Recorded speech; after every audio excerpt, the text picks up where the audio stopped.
God is good all the time, and all the time, God is good. Good morning, St. Therese family. Happy, oh, thank you. Happy Monday to all of you. Happy Monday to you. Oh, thank you, Miss Nicole. And happy 5th week of school.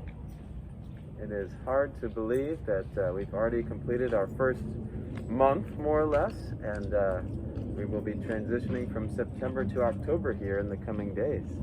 And so I hope you've had a positive start to this most unusual school year, and know that everyone is in our thoughts and prayers, whether you're in a classroom, in childcare, or at home, or somewhere else. This week, again, we have our 5th week, so we wrap up our MAP testing, and our SLE focus is on our call to be faith-filled servant leaders who know and understand Catholic teachings and prayers.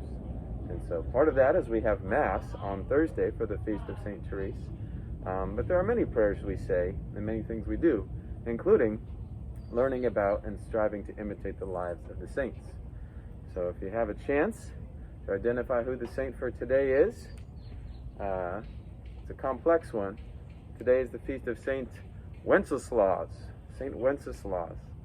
And so there's an English Christmas carol about the good King Wenceslaus, but there's a little bit of error. And the first error is that King Wenceslaus was not English, but rather was born in the 900s, so over 1,000 years ago, and into a royal family in Eastern Europe in what is modern day the Czech Republic. And so Wenceslaus was born into a time where the royal court was very divided, and he was raised by his grandparents who were Catholic and started to spread the Catholic and Christian faith across their kingdom. When Wenceslaus grew up, his mother was banished from the ruling territory, and then he became king. And he committed, because of his Catholic roots, to practice mercy and forgiveness, like we're called to do today. And so one of his first moves was welcoming his mother back into the kingdom, and that wasn't very popular with everyone.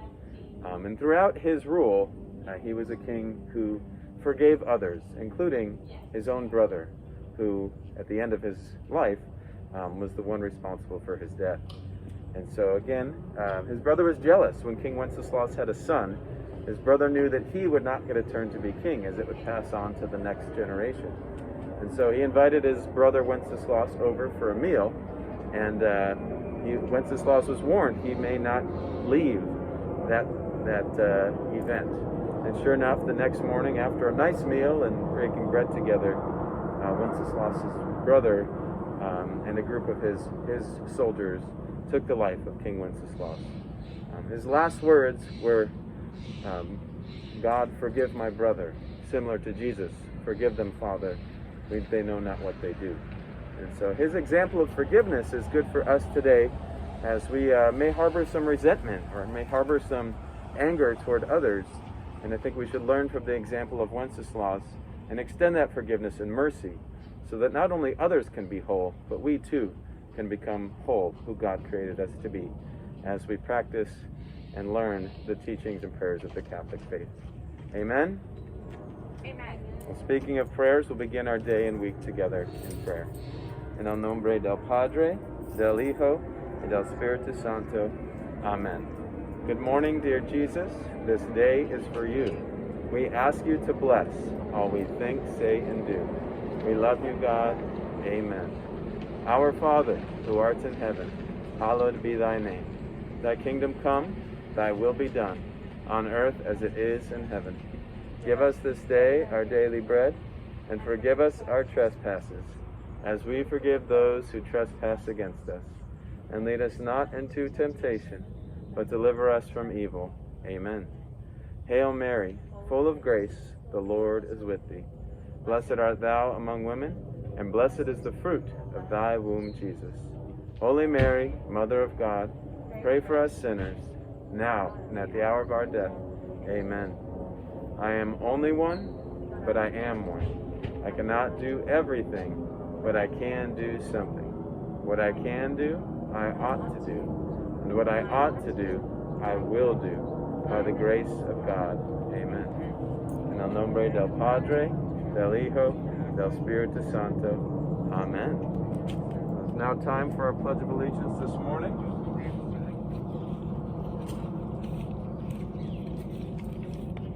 Searching for it.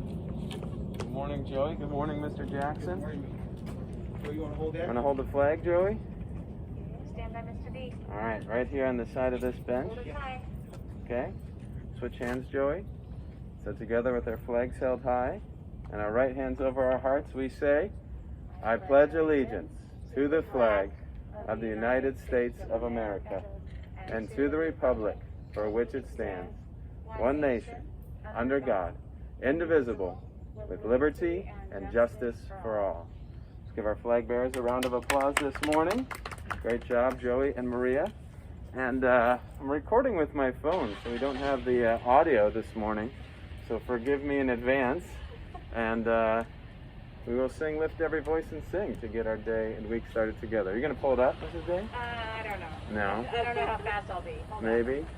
Hold on. Do-do-do-do. Joey, wave goodbye to Dad. I think I would have it up already. He already left. He did leave. If I press play, the recording will stop. So we'll see if Mrs. Day can find I it. don't know which one you play. Oh, any of them would probably be. It's from the 100 Greatest Hymns. Oh, this is a little different one, but this will be good. I don't know whether. Lift every voice and sing, till the heaven ring, and with the harmony of liberty, let our rejoicing rise high as the listening skies. Let it resound loud as the rolling sea. Sing a song full of the faith that the darkness has taught us. Sing a song full of the hope that the present has brought us.